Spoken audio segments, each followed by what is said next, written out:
Hello, I'm Chris Busby. I'm just going to say a few words to you about the mystery of the radioactive rain in Brazil.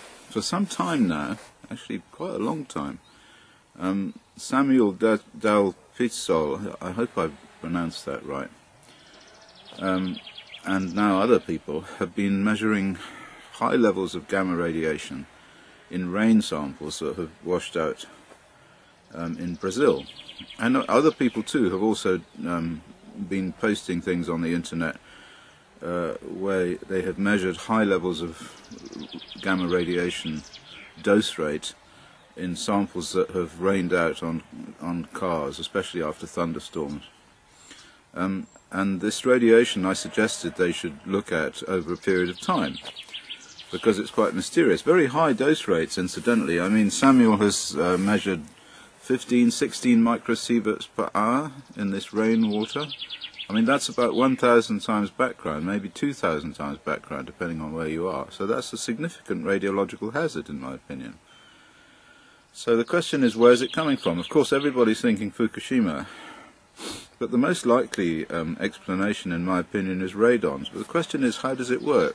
So what I asked Samuel to do, and some other people have done this too, is to take the sample, put it in a plastic bag, seal it, so that nothing can get out, and then measure it over a period of time. Anyway, they did this.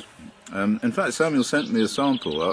It was posted to my lab in Wales, and I looked at it, but there wasn't anything there that we could detect. So it's a short half-life material that we're concerned about. So anyway, I decided to have a look at it. I was thinking last night I better try and sort this out, because it seems quite interesting.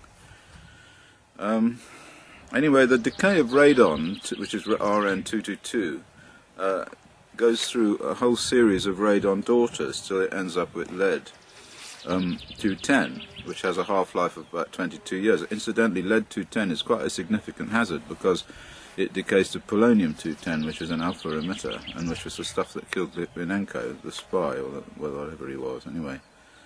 So, the interesting thing is to figure out the half-lives. So radon-222, which is a gas, has a half-life of 3.8 days.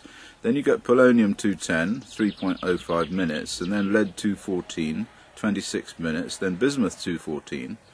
Lead-214 is a beta emitter. Bismuth-214, 19.9 minutes. Then that goes to polonium-214, 164 microseconds, and then that goes to lead-210, which has, as I said, a long half-life, or longish half-life, 22 years or so. Okay. So if you look at the gamma radiation from those, only radon-222 and bismuth-214 are appreciable gamma emitters. And if you weight the radiations from them, you find that bismuth-214 has about 50% more gamma radiation than radon-222. The ratio is 60 to 80. I know this because I do a lot of court cases involving exposure to radium and radon and so on. Okay. Well, anyway, the point is that if you look at the measurements that Samuel made, you get he starts off with about 16 microsieverts per hour, and then in about 2.5 hours it goes down to about 1.3 microsieverts per hour. But you can reckon that there's a bit of background to be subtracted from that.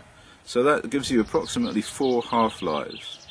So you've got 16 to 8, then 8 to 4, then 4 to 2, then 2 to 1. Very roughly 4 half-lives in 2.5 hours, which is 150 minutes.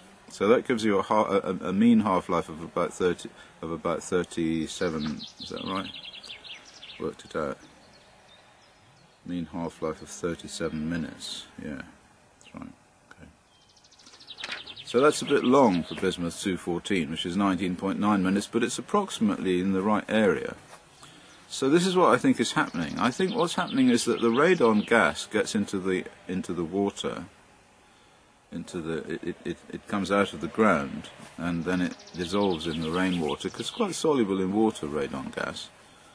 And then it decays. It's decaying all the time when it decays to bismuth-214. As a gamma emitter, because the other ones are quite short half-life. So you've got some build-up, in my opinion, in the water of the lead-214 and the bismuth-214. both of those substances form insoluble hydroxides in water. So it seems to me that what you're getting is a concentration of the solid material that is a decay product of the radon in the water, and then of course when it comes down it will have an effective half-life equal to the half-life of the bismuth 214 and possibly the, including the lead 214 precursor, which is 26.8 minutes. But of course it's the bismuth 214 that you'll see. So I think what's happening is that's the explanation. So there we are. That's the mystery of the mystery of the radioactive rain in Brazil solved, in my opinion. Of course, there may be another explanation, but anyway, I think that's the most likely one. Because, of course, Brazil has quite a high concentration. It has a lot of places where there's a lot of radium, so there's going to be a lot of radon in Brazil. So, is this a radiological hazard? Well, actually, yes, it is. It means that this rainwater is significantly radioactive, and if you were to drink it or be out in it, you would get quite an appreciable radiation dose. For as long as it was raining, you would be getting 15 microsieverts per hour. Well, anyway, maybe not as much as that, but certainly half of that, I would think. So that's a significant radiological hazard, isn't it? I wonder if anybody has written anything about that. I mean, people go on and on about radon build-up in rooms and so on as a hazard, but this seems to me to be a significant hazard, and it probably causes various immediate effects, probably diarrhea, that kind of thing, flu-like symptoms at the time of or shortly after the rain falls. So anyway, I'm glad to have tried to resolve that problem and possibly resolved it, okay, so that people aren't worrying that they're being irradiated to death from Fukushima. But it does suggest that they should get out of the rain when it rains, doesn't it? Thank you for listening.